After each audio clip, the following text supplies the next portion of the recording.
Olá, eu sou Luiz Fernando Otero Cisne, engenheiro de som e de acústica. Audiófilo de carteirinha desde 1954, quando eu comecei minha coleção de LPs. Você conhece o ditado: nenhuma corrente é mais forte que seu elo mais fraco. Por outro lado, os discos podem apresentar alguns problemas de origem. Quero me referir agora ao conteúdo que se pretende codificar nos discos. Deve estar claro para você que, se esse conteúdo é tecnicamente pobre, tem problemas de gravação e ou mixagem e ou masterização, então aí está o teto da qualidade do produto final, na melhor das hipóteses. De qualquer forma, uma vez que se tem a programação original, é chegada a hora do corte. Para tanto, é empregado um torno de corte. Geralmente eles são de alta precisão, como o da figura. O começo de todo o processo é o corte inicial feito no torno. A agulha inserida no cabeçote de corte começa a esculpir os sulcos na matriz de acetato, também chamada de lacquer master, que é um disco bem fino de alumínio revestido com uma camada de resina de acetato à base de nitrocelulose. Sua espessura é o suficiente para conter os sulcos com as profundidades projetadas. Com efeito, as larguras e profundidades dos sulcos são determinadas em função do programa a ser transferido para os discos e que volume máximo se quer das reproduções. Geralmente, a espessura máxima do acetato é 1 milímetro. São fabricados acetatos em cores variadas, como o preto, o vermelho, o azul e o amarelo. Uma vez terminada a matriz de acetato, já com os sulcos esculpidos, ela sofre um processo de lavagem com água destilada com pH neutro e agentes detergentes. Após secagem por completo, a superfície com os sulcos é recoberta com uma camada de cloreto de estanho. Sua função é possibilitar a aderência de uma finíssima película de prata pura que lhe é aplicada na sequência. Essa aplicação se dá na forma de pulverização. Após um certo tempo, necessário para a estabilização química do processo, o master de acetato, já com a camada de prata, é submetido a uma galvanização elétrica. O líquido esverdeado é uma solução de níquel, já que a galvanização tem o objetivo de depositar um filme de níquel sobre a camada de prata. Dessa forma, a matriz prateada é ligada ao eletrodo negativo e uma barra de níquel é eletricamente ligada ao eletrodo positivo.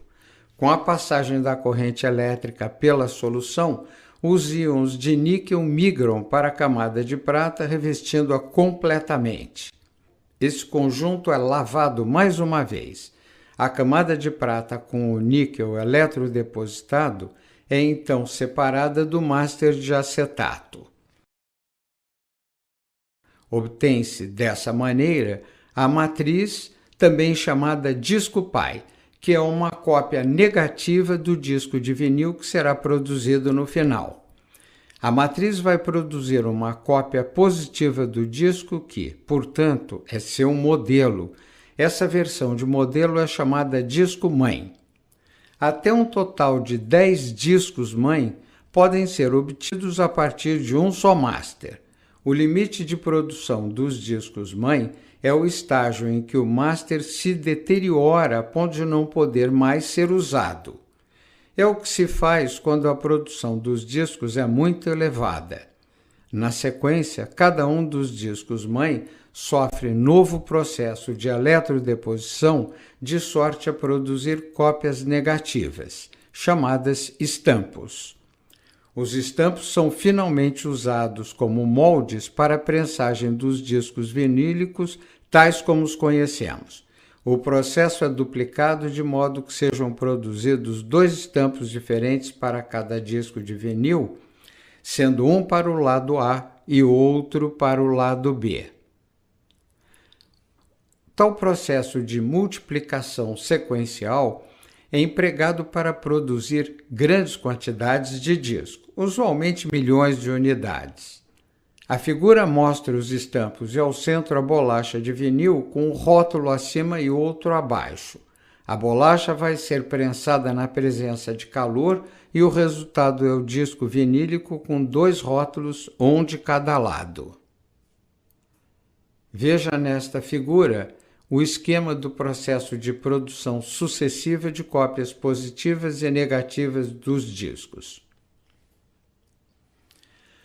Gostaria de acrescentar que, antes da prensagem dos discos vinílicos em grande quantidade, era hábito fazer uma tiragem amostral de poucas peças, as quais eram entregues aos músicos que participaram das gravações, ao produtor, ao diretor musical, ao maestro, quando era o caso, e assim por diante.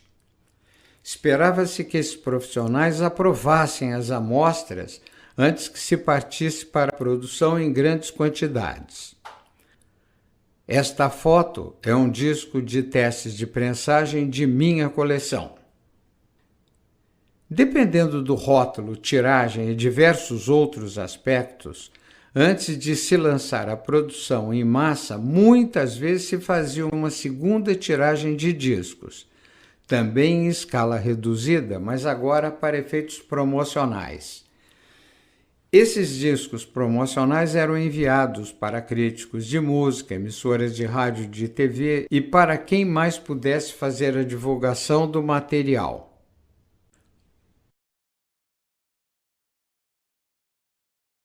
Caro amigo, cara amiga, esse é o final deste clipe. Até o próximo e um abraço.